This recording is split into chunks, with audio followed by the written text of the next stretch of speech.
Primeiramente, eu quis fazer esse vídeo para tentar mostrar algumas coisas, como fazer o painel solar, mas uma parte bem resumida, bem simples, resumir o máximo possível, para tentar fazer com que quem for tentar começar a fazer os painéis solares não tenha as mesmas dificuldades, problemas que eu passei, tive que pesquisar, ler, quebrar a cara e descobrir muito sozinho.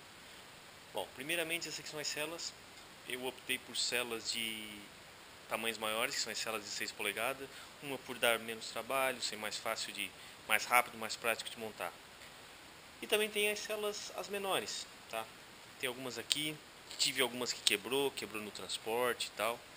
Essas aqui são as células, já estão soldadas, já estão prontas. Daqui depois é só montar nos painéis. Então, eu acho que todo mundo já, quem pensa em fazer o painel solar tem que pelo menos ter uma ideia de como soldar as células, como fazer. Esses são os PV, né, os PV ribbons, de, eu acho, se eu não me engano, 1,8 milímetros. Eu queria falar antes de mais nada que eu não tenho formação técnica nenhuma, não sou formado em eletricidade, em engenharia, curso técnico, nada. Aprendi tudo sozinho, então de repente alguns termos, vou estar falando de repente alguma coisa aí que pode estar errada, mas eu não tenho nenhuma cadeira acadêmica. Esses são os ferros de solda que eu uso. Eu uso um de 30 watts que é para soldar a parte de trás das células. Por que eu uso esse de 30 watts para soldar a parte de trás? Porque a parte de trás eu não uso o caneta de fluxo líquido, certo? Eu uso esse aqui, em pasta. Eu acho mais fácil de soldar. A parte de trás, por ser mais porosa, acaba retendo muita caneta de fluxo e ela fica um pouco pior de soldar. Então com a pasta é mais fácil de soldar, tá? Para soldar a parte da frente, eu uso esse outro ferro, um de 60 watts. Eu tenho o seguinte controle. Como eu não tenho nenhum controlador de aquecimento do ferro, como eu uso meio tudo que artesanal, como vocês podem ver aqui, então a cada 20 células dessa grande eu desligo o ferro completamente e paro a soldagem na parte de cima e começo a fazer a parte de trás com outro ferro, porque a partir disso ele começa a aquecer muito e acaba descascando a célula. Até deixa eu ver se eu tenho uma aqui para mostrar como fica. E ela acaba desgrudando. Não tem mais. Acabei, já joguei tudo fora, todas fora. Acaba descascando e acabo perdendo as células, certo? Outro detalhe, use células sempre de qualidades boas, geralmente de grade A. Você vai ter menos perda, vai funcionar melhor, vai soldar melhor, bem mais fácil. Bom, essa é a parte das células. Estou tentando fazer o máximo resumido possível. Desculpa a bagunça aqui, a minha bagunça organizada, eu me entendo, eu sei como é que onde está as coisas, certo? Bom, outra coisa que eu uso nos painéis, que depois eu vou mostrar nos painéis pronto, o que eu faço para para ficar mais fácil e para não acabar não quebrando as células e até serve para reter um pouco a umidade. É esses aqui, ó, seria o tipo de EVA, esse que você encontra em papelaria, tal, para que as crianças fazem esses trabalhos escolares, essas coisas. É bem fácil, bem barato, o custo dele é bem baixo. Esses aqui são os vidros que eu estou usando, o vidro temperado de 4 milímetros, certo? E na frente e atrás eu estou usando um vidro comum 3 milímetros, certo? Estou usando dois vidros, estou fazendo uma chapa prensada com vidro, porque o vidro ele consegue suportar bem o calor. Colado com silicone, um vidro no outro colado com silicone. Uso o silicone comum, o silicone normal, incolor, porque o branco com o tempo ele vai ficando preto, vai ficando uma cor meio feia, estranha. Então, esse é praticamente o que eu uso para montar os painéis solares. Eu estou fazendo com duas medidas. Estou fazendo uma de 70 por 85, que dá certo 20 células de 6 polegadas, que seriam 5 filas por 4, ou 85 por 85. Usei dois tamanhos diferentes, com células também de 6 polegadas. Eu meio que aboli as células pequenas porque elas dão muito trabalho, muita mão de obra, e a possibilidade de um painel falhar é maior pela quantidade de células que vai. E o que acontece? Eu ligo depois em série esses dois painéis. No caso, como 20 células eu vou ter aproximadamente 10 volts, ligado em série 20 volts. Eu estou trabalhando com essas duas tensões. Para tudo questão de teste, para ver futuramente qual vai ser a melhor opção. Pelo que eu estou vendo, ou com células com 25 células, que seria 85 por 65, se eu não me engano, é 85 por 85, a medida outra. eu consigo ter 26, 27 volts. Eles conseguem começar a produzir mais cedo e parar de produzir mais tarde. Por quê? Porque eles têm uma tensão maior e os grid die conseguem trabalhar perfeitamente com 20 volts. Então a produção dele é maior, porque ele começa a ter a tensão para ligar o grid die mais cedo e para fechar o grid die mais tarde, para acabar desligando o circuito. Isso no final de um ano acaba dando alguns watts. Então eu aconselho, pelos meus testes, a princípio fazer de 85 por 85, que seria 25 células.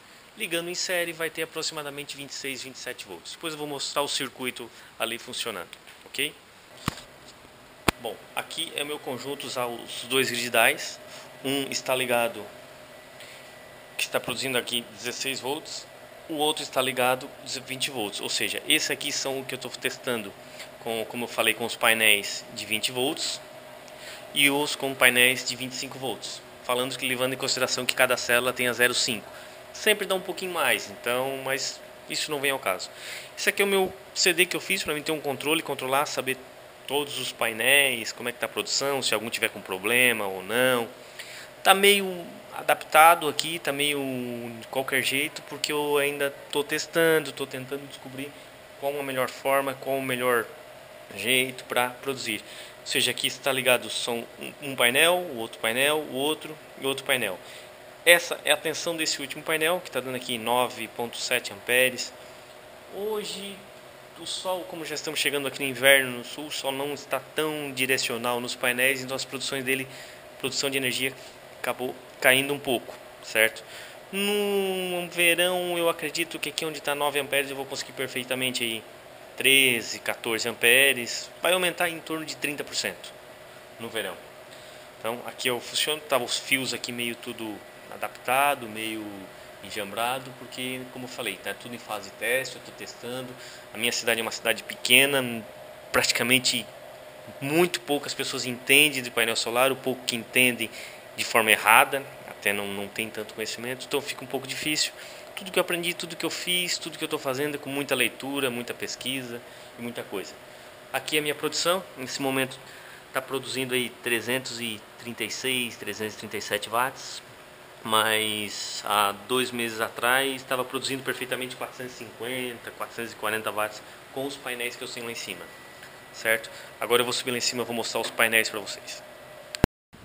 Bom, esses são meus painéis, eles só estão meio que encaixados assim, porque eu fui fazendo os painéis e fui testando e fui montando para descobrir a melhor forma de fazer. Lá já está a base de ferro, que eu já vou fazer depois, vou começar a eles fixar, certo?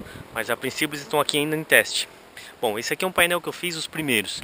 Esse aqui eu fiz com 40 células de 6 por 3 polegadas. Tem umas aqui quebradas, ó, aqui já dá de ver onde ficou o EVA, que ele serve para dar para não ficar a célula em contato vidro com vidro, que acaba danificando a célula, quebrando, e ela acaba dissipando muito calor, certo? Aqui é o silicone. Essa aqui é uma das maneiras que eu achei que melhor está funcionando. Eu vou abolir a parte de alumínio nas laterais, que não tem necessidade, que acaba até encarecendo o produto, que não precisa. Os fios para fazer ligações estou usando fio comum, fio 2,5 mm. Teve alguns painéis que foram os primeiros que eu fiz, que eu tive problema com umidade. Aqui, ó, pode ver, ó, tem um problema com umidade. Quando tiver esse problema, você faz um furo no painel embaixo, que com o tempo ela vai acabar saindo, certo? O problema maior da umidade foi porque o painel ele tá muito em contato com a telha. Isso não pode acontecer. Primeiro, a própria telha vai acabar facilitando a entrada de umidade nele. E segundo, se você inclinar mais ele, como eu já estou inclinando aqui para teste, ele vai produzir mais, porque ele vai ter uma maior refrigeração de energia por trás, porque o próprio vento vai circular nele. Isso é muito importante. O painel solar, quanto mais frio ele tiver, mais ele vai produzir. Com o sol, é claro. Então esses são os painéis que eu fiz, ó. Esses são os painéis de 70 por 70, se eu não me engano. Não, desculpa. É 85 por 70, na verdade, esses aqui. E aqueles ali são os painéis de 85 por 85, que são 25 células que estão dando 25 volts. Esse aqui, cada painel está dando 20 volts, porque são células de 3 por 6 polegadas, certo? Então eu estou com 4 painéis que estão produzindo, que são 25 células trabalhando com 25 volts e 8 painéis com células que estão produzindo 20 volts, tá? Total de 12 painéis. Tem alguns painéis que foi o primeiro, aquele ali foi um de madeira que eu fiz já faz algum tempo, ele entrou muita umidade. Teve um outro painel desse também que tem outro aqui ó, que teve um problema de umidade, que acabou entrando umidade pelo fio, acabou entrando aqui pelo fio, certo? Já inclinei ele, já fiz o furo, ela já está saindo, a umidade já tinha bem maior. Esse aqui eu tinha bastante umidade. Essas células aqui praticamente estão condenadas, a produção dela ficou muito restrita. Aquele lá também foi um dos primeiros, teve bastante problema de umidade. Então o maior problema dos painéis é a entrada de umidade. Então tentar fazer o máximo para não ter umidade. Outro detalhe do vidro, que é importante, que eu esqueci de falar, que os próximos, que eu já fiz alguns ensaios que vão ser melhor, o vidro de baixo fazer sempre com 1 centímetro menor que o de cima. Por quê? Para ele ficar com uma beirada de meio centímetro, de 5 milímetros no caso, para você preencher todo esse 5 milímetros com silicone. Não se incomode de gastar silicone, que um vidro de silicone é barato e o seu painel solar é muito caro. Então por causa de economizar silicone vai acabar prejudicando o painel. Esses aqui ainda estão com o vidro da frente com o mesmo tamanho de trás, mas os próximos que eu já vou fazer, vai fazer com meio centímetro no caso menor, 1 centímetro menor, vai dar 5 milímetros, meio centímetro para cada lado menor, que eu vou preencher todo de silicone para dificultar a entrada de água, certo? Outra vantagem do EVA é que ele acaba retendo a umidade e com o tempo ele vai acabar eliminando. Se ela entrou, ela vai ter que sair, certo? Mas tentar fazer de todas as formas para não entrar umidade, que ela é fatal para os painéis solares. Todos os painéis que eu coloquei, todos estão com diodo. Todos têm que ter diodo, porque se um painel desse entrar em curto, os outros, como vão estar ligados todo em série, vai acabar prejudicando a produção. Bom, eu tentei fazer um videozinho mais explicativo possível. Eu sei que eu fiz bem simples o vídeo, uma coisa assim bem caseira, vamos dizer assim. Não, como falei, não tem informação técnica nenhuma. Tudo que eu aprendi foi tudo com leitura, com dedicação. Faz 6 meses aproximadamente que eu comecei a construir o primeiro painel, então tenho muita coisa para aprender. Gostaria que, se alguém tiver alguma dica, alguma coisa que possa me ajudar até a melhorar alguma coisa, vou ficar muito agradecido. E se alguém tiver alguma dúvida que eu possa ajudar, estaremos aí, ok? Muito obrigado, até a próxima.